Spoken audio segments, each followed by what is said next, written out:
Mwana wa Mungu, ibada sio tukio la siku fulani na saa fulani, bali ni mfumo wa maisha ya mtu.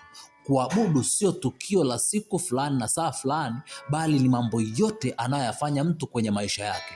Kuabudu ni kupenda, ni kutii, ni kuheshimu, ni kunyenyekea, ni kutumikia. Hivyo mtu anavyosema namwabudu Mungu, maana yake namtii Mungu, namheshimu, nampenda, namnyenyekea na namtumikia. Sasa watu wengi kwa kutokujua hili wana sura mbili. Ni watu ambao wana siku ya ibada, ambao siku hiyo wana lugha ya kiibada, wana mavazi yanayofanana na ibada, lakini baada ya hapo wanafanana na wapagani. Nisikilize mtu wa Mungu, kumwabudu Mungu ni kumtii, ni kumheshimu, ni kumpenda, ni kumnyenyekea, ni kumtumikia, na hivyo vyote havina siku wala saa, bali ni maisha yako yote. Mwana wa Mungu, mtii Mungu, mheshimu Mungu, mpende Mungu, mtumikie Mungu. Hayo ni maisha yako yote yanayofanyika ibada kwake.